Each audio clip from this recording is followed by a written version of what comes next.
Hello, everybody. Welcome to another live stream for the History Right podcast. Today, I'm joined by Dr. Baruch Halpern, Dr. James F. McGrath, and Dr. Daniel McClellan. How are all of you doing today? Nice to see you. Doing well, thank you very much. Awesome. Doing well, too. Great. And today's topic is debunking pseudo-history, particularly pseudo-historical analysis of the Bible. And today we're going to be tackling something I think is arguably the craziest theory I've ever heard about the Bible. And I prepared a little bit of slides here to kind of illustrate what I'm talking about. It centers around a pseudo-historian named Anatoly Fomenko. And on this slide here, I'm citing a page in his book, History, Fiction, or Science, Volume 2, in which he makes the argument that Andronicus the First Komnenos is the historical Jesus. So he's saying that Jesus died in the 12th century, and therefore the Crusades is a response to his death. That's his argument. He seems to doubt that there was any history, basically any history of Christianity before that point, as far as I understand it. No evidence for Jesus living 2,000 years ago, so he sees parallels between this Andronicus figure and the biblical Jesus. It says, oh, that's Jesus. What do you guys think about this? Yeah. Well, that would come as a surprise, I'm sure, to the Crusaders, whose, we have texts of theirs, we know their rationalizations, and we have plenty of medieval documentation about beliefs about Christ and Christianity. And even if you reject the historical existence of Jesus, we have manuscripts dated to the 2nd, 3rd, 4th centuries that are referring to Jesus and the Christian tradition. So does this individual actually try to address all of these issues or just ignore them altogether? It looks like ignoring is what he's doing, because as far as I understand it, if you read about him on like Wikipedia or elsewhere, apparently he's a mathematician, and that's he makes the argument. He also uses math in his books to argue his claims. Somehow math proves everything that he's saying, and that's like it. Through Bayes' theorem and things like that. I think so. Maybe more complicated than that. I don't know what he's doing, but he's using some form of math to justify his arguments. I think he thinks that the manuscripts were dated incorrectly, and that is also another argument he uses to kind of hand wave magically anything that would appear to contradict this supposed new chronology. Does he redate the other Crusades? Because 1185 is kind of late for starting the Crusade. Yeah, I think he does. Yeah, I think he's got all the Crusades starting in the late 12th century. So, yeah, he does.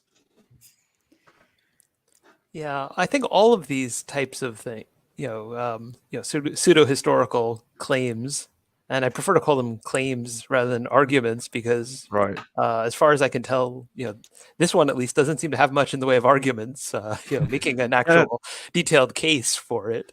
But it's very easy to see two things that look similar and then to ignore everything that doesn't fit your idea that sitting somewhere, reading a couple of books or Googling about a subject, something seems plausible.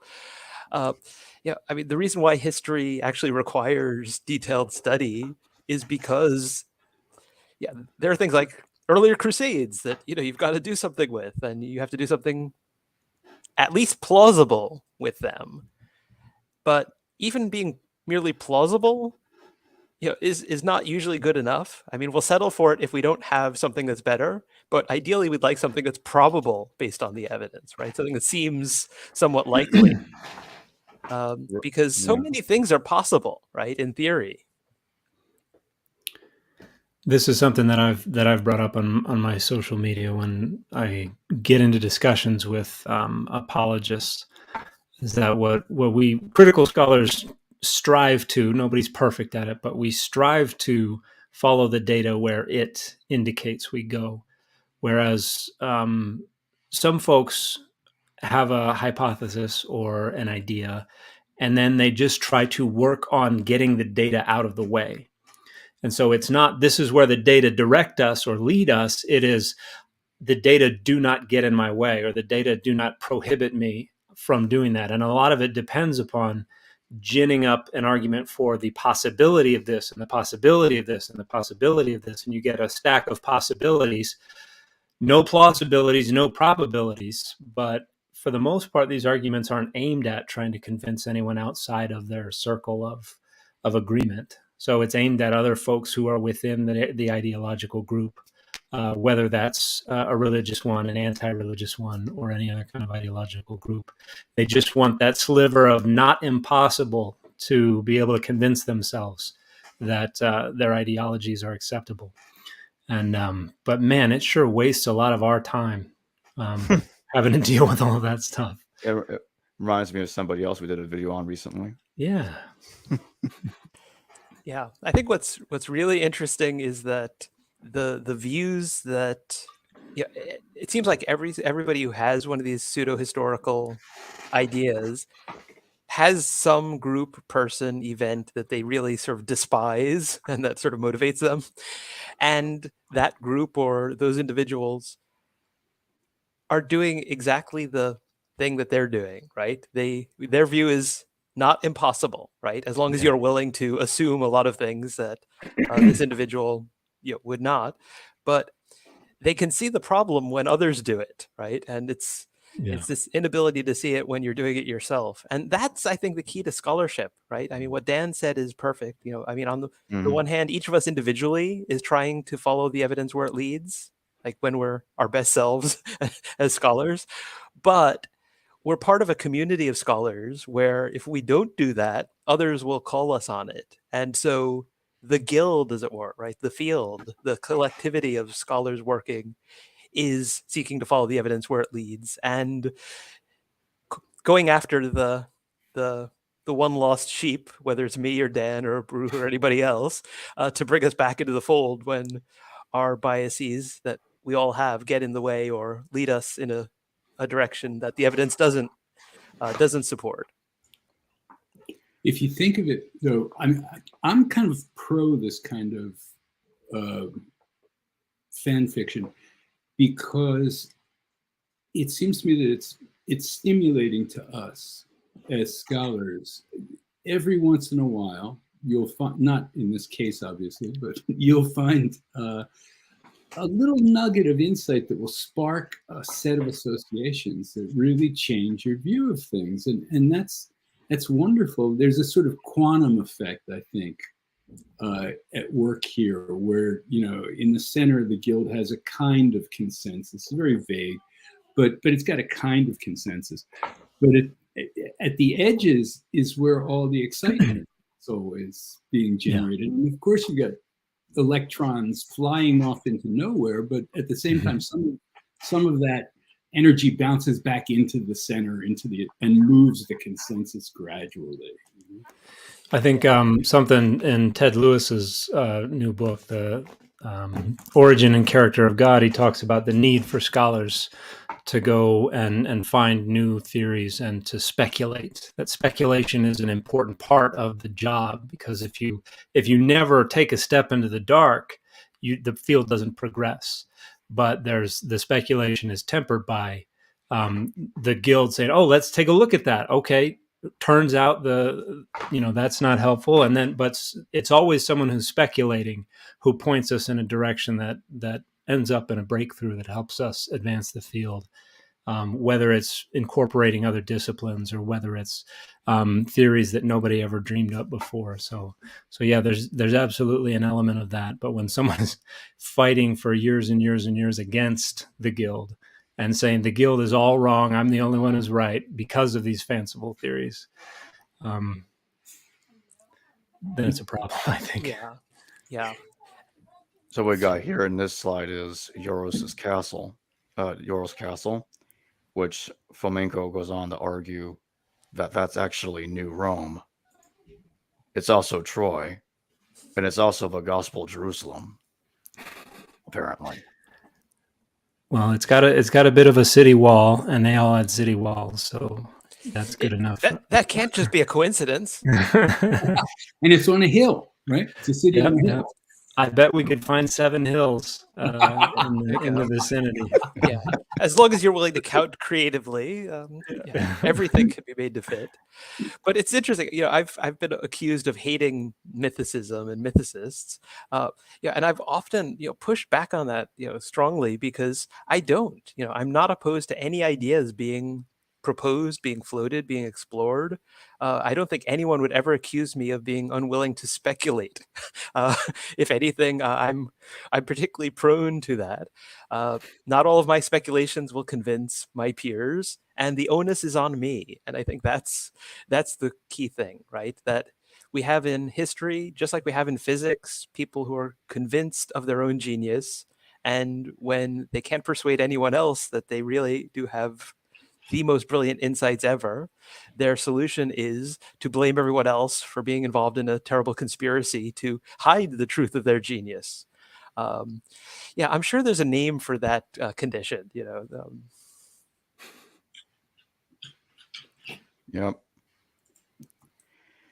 Now, here's one of his other ridiculous theories: is that the Hagia Sophia is actually the Temple of Solomon.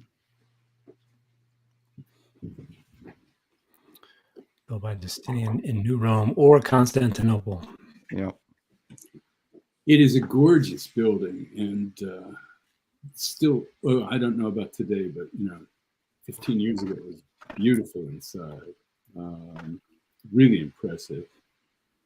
So if I were pick, I'm not sure if I'd pick this or the Blue Mosque, which is right next to it, as Solomon's Temple. But I'm sure the Ark of the Covenant is in there somewhere.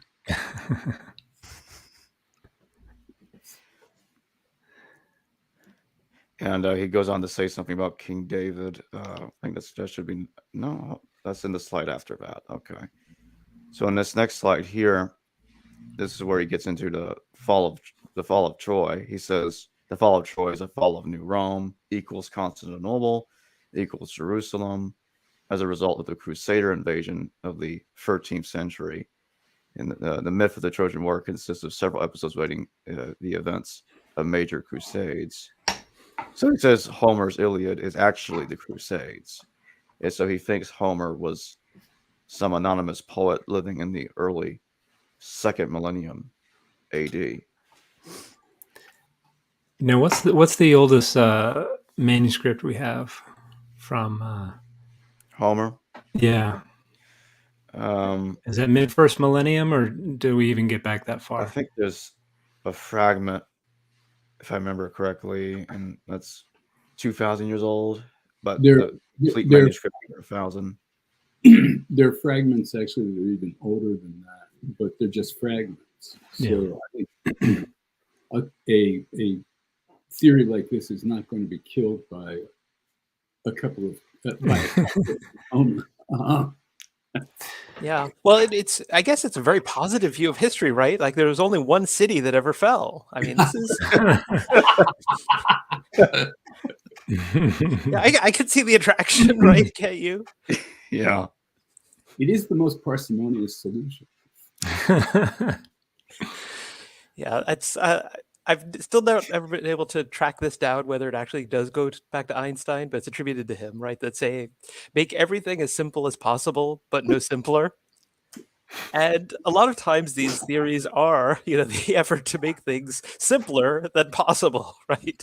Just identify everything as much as you can, regardless of dates of manuscripts or plausibility or archaeology or, Right. Yeah, my favorite is still Margaret Murray proposing that Napoleon never existed. He was a solar myth made up by the French in the late 19th century. Wow, I've never heard of that one. Oh man. Is that Is that the one that's a satire of this sort of denialism? Yeah. So it's like, okay. but it's brilliant. She's attacking the people who deny that Homer is historical. That's Right. wait. Yeah. It's wonderful. It's wonderfully done. So in this slide, Anatoly goes on to make the argument that King David is basically Charlemagne himself. Yeah. And this is weird because he's making Solomon, David, and Jesus contemporaries living around the same time as the Crusaders. And I mean, chronologically, Jesus lived long after Solomon and David. So he's kind of squeezing everything together in the same couple of centuries. I wonder if he's seen that Doctor Who episode where all of history is happening at once. Oh, that was Bill and Ted too, right? They bring everybody together into the.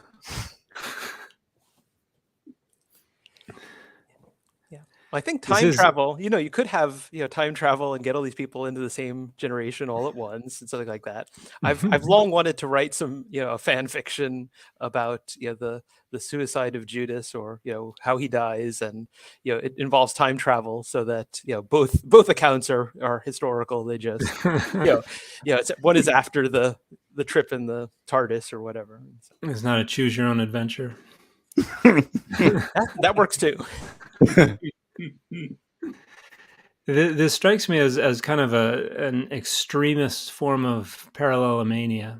I think it was it Sandmel, SBL president, who gave that keynote speech about the dangers of parallelomania in biblical scholarship. And there's a degree to which we want to find patterns and make connections, but some of these are just so bizarre and so extreme.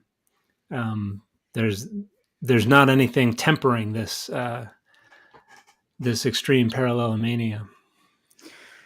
Well, it's the same, if you look at mainstream conversation in the field, even when you date a text in the Hebrew Bible, you often say, well, this sounds to me like Herodotus, and therefore it must be after the 5th century, and so it's not as big an exaggeration or as bad a violation of our principles as you might think. Those are also just possibilities. They're not really anchored in evidence. They're anchored in resemblances.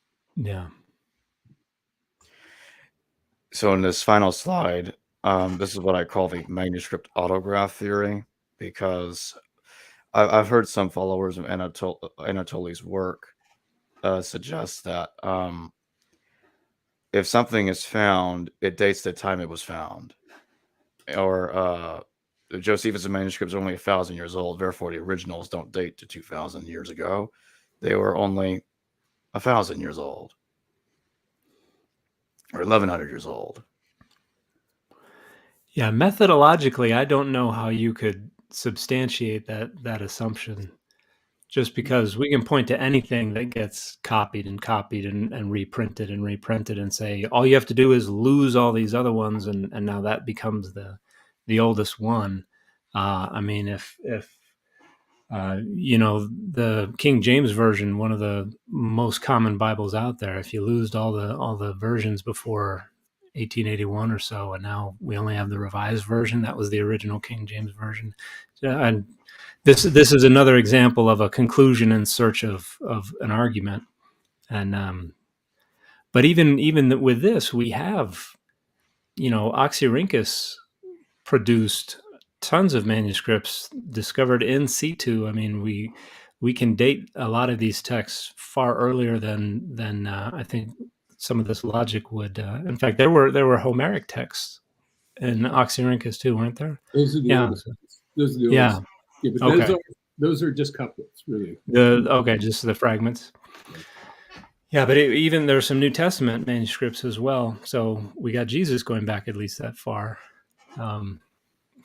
Maybe they Charlemagne. Maybe they date Oxyrhynchus to the Crusades as well, or something. I don't know. Some bizarre. Yeah, I mean, I think the thing is the fact that the thing that I would want to point out in case there are people who subscribe to this or similar views who are listening to this is that there have been countless instances where a text was sort of known only by reputation or through fragments or quotations, and then we found either a complete copy or a partial copy or something earlier. And so it clearly is not safe to assume, much less to insist that it must always be the case that our earliest copy of something is when this thing was written, and that anything described in it must have happened not long beforehand. Yeah, it reminds me of other similar arguments that are made for a new chronology. But I think Anatoly's argument is probably the worst I've ever heard. Probably the worst I've ever heard. Then there's somebody else. I remember like looking at a video briefly, and this guy said the Bible was written in 1948. I'm like, let's just ignore some people having Bible copies that are hundreds of years older than that. Yeah, That doesn't exist. that's a bold strategy. Yeah, that's like I can introduce you to someone who remembers reading a Bible before that, right? Yeah. Why do you all think that people make these claims?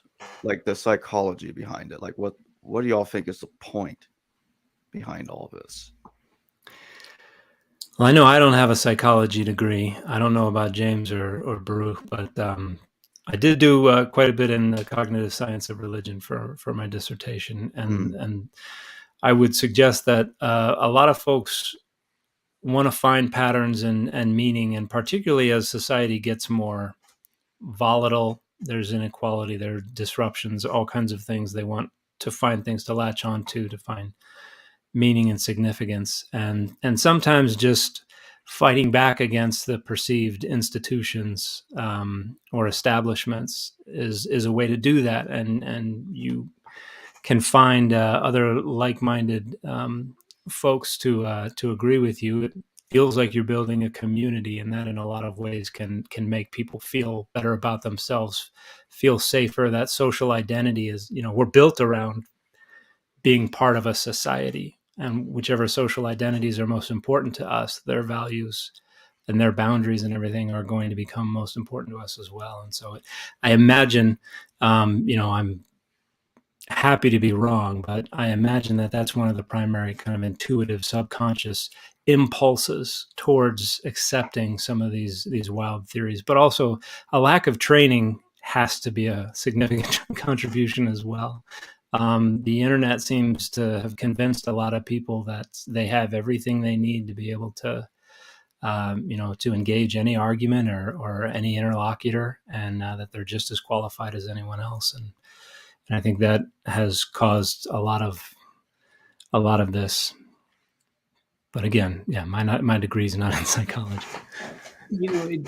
This stuff isn't new though. I mean, we've had theories, not quite on this order in my experience, but not that far. We well before the internet age, you think of Velikovsky, and in order to date and defend the account of the Exodus, he has Venus enter the solar system as a comet. Now, what's the reward for Velikovsky in, I guess, 1940 or whenever it was he did this originally, 50? He had a huge following. He sold a lot of books. He did lecture tours everywhere. He got a lot of attention, and he was an extraordinarily entertaining speaker. As a result of which, yeah, he was accepted by a huge crowd of people. So I think your social analysis is absolutely right. But he tried to engage as much as he could without the languages, the primary evidence. He certainly engaged the archaeological evidence, and in the archaeological community, he found people who were wacky inside the field, even though they were blooded and fully trained. in dating. So it's yeah, a lack of training absolutely helps, but having intellectual fun is also part of the experience. Having exciting conversations and wowing people with ideas, that's just terrific, you know. Yeah. It is fan fiction. It's if we took it in the spirit of enjoyment instead of, you know, worrying about it, that I think would be appropriate. Yeah, I think the intellectual fun part really is crucial. I mean, because all of us who are scholars, much more in the mainstream, appreciate that, and we'd love to come up with something that's genuinely new and innovative and fun, and you know that exhilarates us. It's just, you know, I think each of us would say that we've had more ideas pass through our head than we have ever put in print, because at some point in our own research in private or talking with colleagues, we've realized, yeah, no, I can't make a plausible case for this.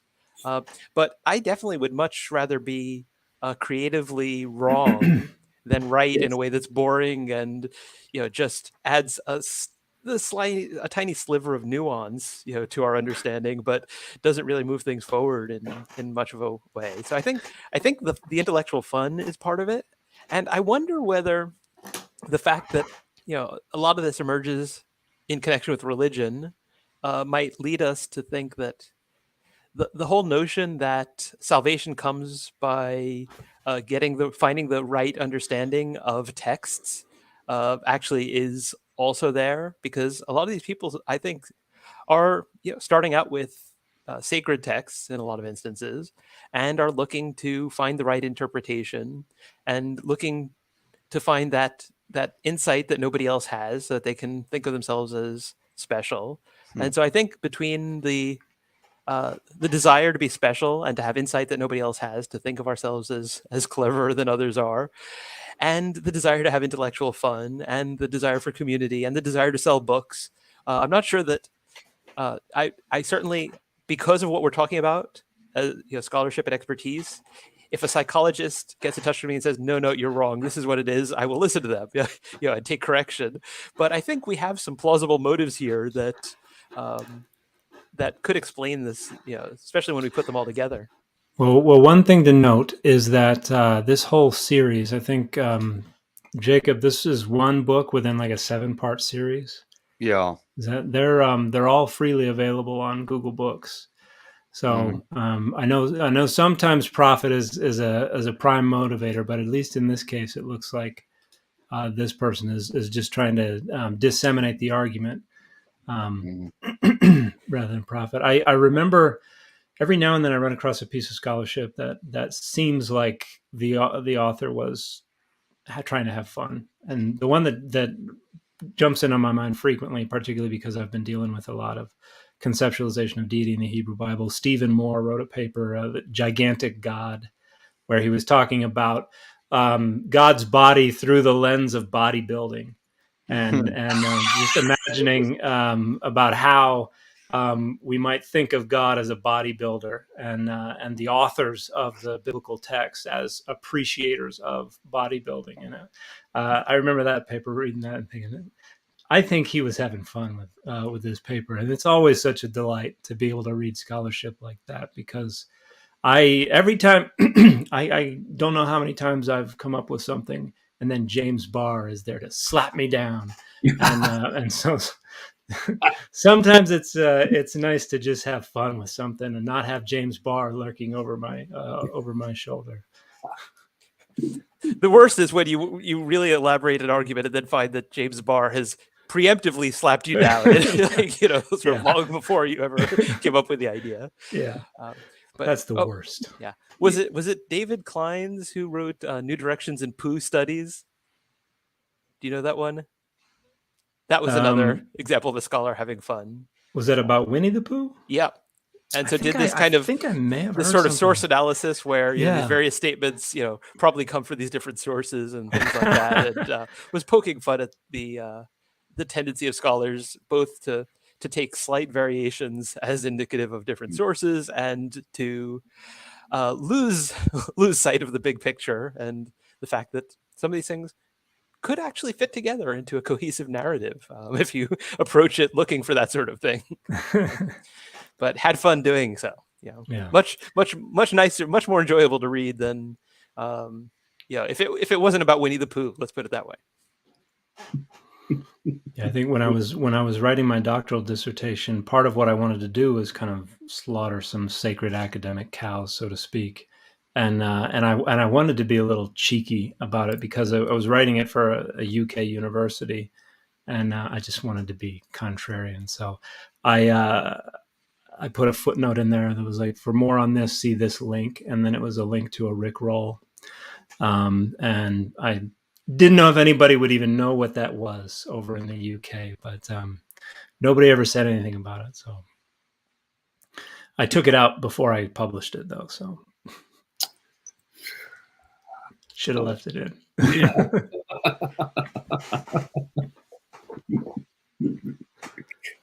I had a colleague at Penn State named Garrett Fagan, who was a wonderful military historian, classicist, Roman military historian, who gave a course on basically what amounted to conspiracy theories about ancient history.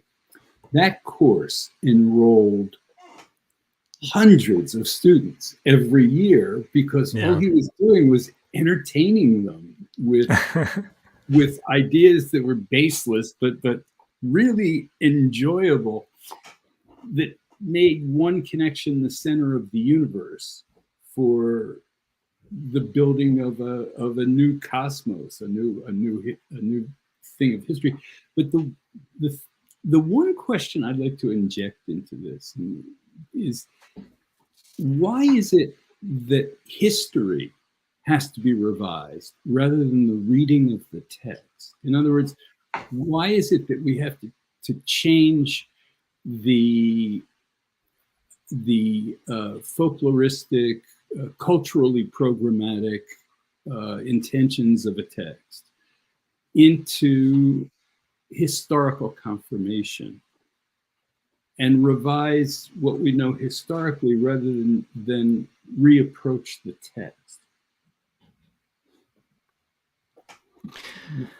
I wonder if that has something to do with the notion that the text is inviolable in a lot of ways, that things that are written down are truer, and they're more kind of a methodological anchor. If it's in text, then that's the way it was. And that, which is something that kind of developed the very beginning, before the Common Era, end of the Common Era, I think is when we see that kind of philosophical idea develop, because that seems to be what a lot of, with mythicism, it's all about a contemporary text. We have to have a text that is from that time. And if we had that, then that would establish for certain. And so I wonder if that's what a lot of people are kind of focused on, because you can just renegotiate with the text. You don't necessarily have to say everything behind it is what we want to change. Why can't we just read the text in a different way? I know on my social media, I talk a little bit about different ways to approach the text, like queer hermeneutics and things like that. And people just get apoplectic about the idea that people would do this if that's not what was originally intended by the text. And but the text is not there to try to recreate its original intent. It's another way to, it's another interpretive lens to look at ourselves and our world and find new ways to think about our experiences and their meaning. Yeah, I think that's exactly what they're doing. They're looking at the text, and they say, well, okay, we don't have contemporary information, therefore it's nonsense. But there are some in the field of new chronology that argue differently. They'll argue like the text doesn't match what's found in the ground. They'll say that it doesn't match the archaeology, that the archaeology doesn't match any of the text at all. That's another argument that other new chronologists make. And they'll say that the stories in the text are correct, but not the chronology of the stories in the text. Yeah. Yeah. Exactly. Yeah. Sorry. No, I was just going to say that that sounds exactly like, if you think of some of the different views that mainstream scholars have of the sort of the emergence of ancient Israel, it's, the question is, do we say that these texts are, pretty much entirely fabrications of much later time because they don't match what we find in the ground? Or are there ways of forcing the two together? Or do we say, well, we must be looking in the wrong place for this city if this text says it was destroyed? And so you'll find people, sometimes with strong ideological biases of different sorts, leaning in particular directions, but you'll find mainstream scholars arguing all of those things. And sometimes the difference is mostly just whether, based on their past experience and how they were introduced to their field of scholarship, they prioritize texts and tend to give them the benefit of the doubt, or dismiss texts unless they have clear archaeological evidence to support them. And it's hard to sort of prove by any objective standard that one or the other is better. There's someone called Ahmed Osman. He makes a fascinating comparison between Akananda and Moses, which I found it to be fun to look at the comparison. But then he goes, in my view, way off the deep end when he says Jesus is Tutankhamun, Akananda's son. Why do you think that's the deep end? Well, because now Jesus is living 1,000 years where he was supposed to have lived. Right. That's right. And is that the same pyramid that the Crusaders used when they were fighting in the 12th century? Or that's a good one, I think. If Anatola hears that, he might write another book. I'd love to see these two. Just what an argument or even a conversation between the two of them would be like. What Right. evidence would each of them appeal to try to persuade the other? And just to state, to clarify something real quick about the Moses and Achanon thing he was comparing, I thought it was fun to read it, not that I took it seriously. That's all I was saying. Sure. It's always good to go on the record with the Tutankhamun thing being Jesus didn't help. Yeah. Like, come on.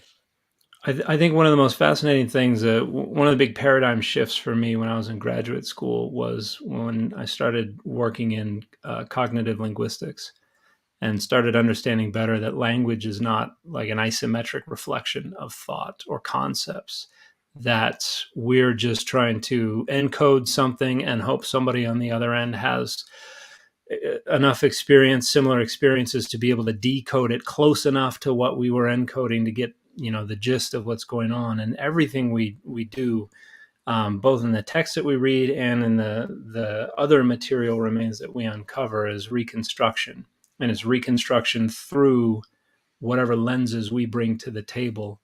And I think I always imagine, I talk about in my recent book, I talk a little bit about how an altar and an offering table are very little different from each other, to the point that I pointed out we've got this one thing that was discovered in one site, and you've got these scholars over here identify this as an altar. These scholars over here identify it as an offering table. These scholars over here say it's one or the other, and we just don't know. And I wonder how much of our consensus or our understanding of the ancient world is basically piling up a bunch of those judgment calls that are based on whatever interpretive lenses we bring to the table. And so when people talk about what's in the ground, that's not we don't have that much clearer a picture of what was going on just by finding what's in the ground than we do trying to interpret these texts and reconstruct whatever was going on behind them. Go ahead, James. I was just going to say, particularly when it has to do with religion, I seem to remember some archaeologists saying that, if the archaeologists or those writing about their findings say, this probably served some ritual purpose, it was just another way of saying, we don't know what this is for. Yeah. And even the concept of religion, I mean, just because we can, come up with an explanation that is, we don't think is cultic or something like that, just because it was used in cooking doesn't mean it wasn't what we would label religious. It very well could have been. So even those frameworks, I think, are not disinterested. I'm sorry, I'm getting distracted by some of the comments. They're, as usual, quite entertaining. Yeah. I saw some of those comments earlier. Some of them are just ridiculous. And well, some of them are, I don't know what's going on with the other ones. Yeah, one of them grabbed my attention because it illustrates the point perfectly. The willingness to dismiss the experts and assume that you on the internet, Googling stuff, have things right where the people working in the field have it wrong. It's like Joseph Green said, archaeology and text in Israel match perfectly. If you think otherwise, it's because you don't understand either. It's like, okay, well, I managed to get things published in my field, and I know that doesn't mean I'm right? I'm not saying that it does, but I think that I have not completely failed to understand either the text or archaeology in thinking that they don't always fit nicely together. That's when I get the most worried, is when things fit together too well. I'm like, this is almost too easy. I'm probably doing something wrong here. Yeah. Which I'm probably frequently doing. So what do you guys think about comparing what we talked about today involving Anatoly's claims to other ridiculous claims that we've heard in the past, that you guys have heard in the past? Do you think what you guys heard today might be the worst one, or is there worse out there you guys want to talk about? I don't know, but Joseph Green heard me, and now he's telling me that I don't know anything in Hebrew, which is great. So there we go. Very nice. You better learn Hebrew, James. I think I got what he said. So anyway, I'm not sure if this is the worst. It seems like there's Poe's law on the internet that every time you think something must be a spoof. That there's somebody who holds that that wild a view as a genuine viewpoint, and so it becomes impossible to tell. So I wouldn't be at all surprised. I think though there is probably a cutoff point beyond which somebody's pseudo-historical ideas won't find a following, and that they just seem either not necessarily too outlandish, right? Because clearly some of these are that's not what anyone is criticizing them for. If anybody finds them attractive, but that there's a point at which it just seems like, why, right? Why should I subscribe to this? Why would I embrace your view? And I'm not sure what that cutoff point is, but I think that in itself, right, studying that actually might help us understand sort of scholarship and the limits of scholarship, because there isn't a clear, fine line between scholarship and pseudo-scholarship, right? There are people who are at the fringes, and they can blur into things that are sort of beyond the fringes.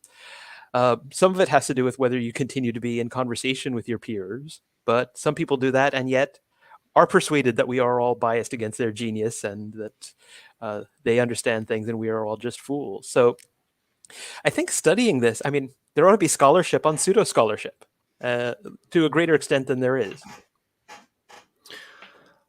I'm sure there is scholarship out there that's looking at this to one degree or another. I know my own experience on for instance, TikTok. I spend a lot of my time trying to combat misinformation, and holy Hannah, there's a lot of it out there. But the more outlandish it is, frequently, the more attention it gets. And I don't know if that's blurring the lines between people promoting conspiracy theories and people just being entertained by how outlandish these things can get. So yeah, I wonder how much it has to do with how much attention people are getting, and how it makes them feel about their groups, about not being in the on what might be perceived as the winning side or something like that. It's peculiar, but yeah, I'm sure there's scholarship out there of one kind or another. Look, here's the real case. It's historical. In around 1640, a guy named, and the 17th century was great for this kind of stuff, by the way. And up to the mid 18th century, theories out the yin yang that were utterly mind-blowingly insane. And one of the guys who indulged in such a theory was Isaac de la Pereire, who was actually the father, the first person to introduce the concept of a history of the composition of the Pentateuch into scholarship. Now, La Pereire's theory was that Genesis 1 was about the creation of humanity as a whole, and Genesis 2 about the creation of the ancestors of the Hebrews only. And so there were pre-Adamite populations. Who was Cain's wife? You know, the celebrated taunt thrown at revivalists throughout the 19th century. Those kinds of questions. You know, how did the Kenites survive the flood? There was a whole branch of humanity that is not dealt with in the Bible after Genesis 1, this is argued. And all of the nations enumerated are the nations that the Israelites came in contact with, and who were therefore, through Adam and his lineage, privy to God's communication. But now we've discovered, 1640, now we've discovered whole continents of people who have never heard of this stuff. And my God, you know, even in East Asia, where we've been in contact for hundreds of years, they really had no idea that this had gone on. So it was the duty of the King of France, or rather the pretender to be the King of France at the time, to go out and convert the entire world to liberal Christianity, to liberal Protestant Christianity. La Pereire was a Calvinist at the time. He started out as a Marrano, became an authentic Catholic, turned into a Calvinist, a Huguenot, and then he was forced to convert to Catholicism again. But he remained all his life a pre-Adamite in his own mind. One of these Genesis 1 people. And the man was a complete lunatic as an interpreter of text. But at the same time, he's the father of source criticism in the Pentateuch. So the whole field flows from this guy who was a nut.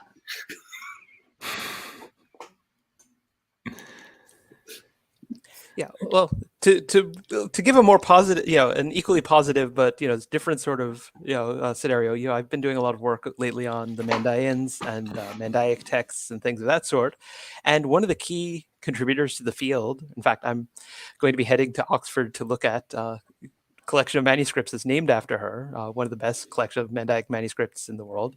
But Ethel Stefana Drower, right? I mean, was not a religion scholar or trained in this sort of work, but she encountered this people and their texts and learned the language and got to know the people and did ethnography, as somebody else in the field of anthropology would call it, even though it wasn't her expertise. There is room for people who are, we might call amateurs, right, to contribute, right? But it's the amateurs who teach themselves things, right? And they get the skills that they need in order to do that work. And they may still get more things wrong than a scholar doing the same work would have done. But by golly, I'd rather somebody who's doesn't have training do this than that nobody do it, right? I mean, they make important contributions. And, if somebody's coupled, wow, source criticism, we think we could do something with that, with a whole bunch of other things that we're like, yeah, let's discard those. Then, that's how scholarship works, right? It's just like the natural sciences, other things. It's like, okay, here they had a genuine insight, and it's in the midst of a lot of other baggage from that time period when they didn't understand this, this, and this. And so we need to discard that, but there's something there worth keeping. And so I want to say this just because I think it often sounds like we're being sort of elitist about these things, right? I don't mind anybody suggesting absolutely anything.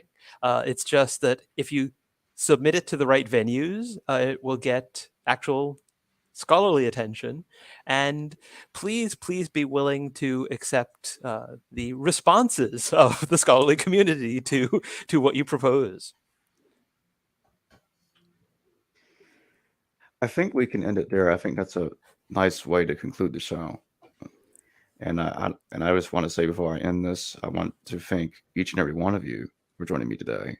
I thought this was a very fun and enlightening discussion.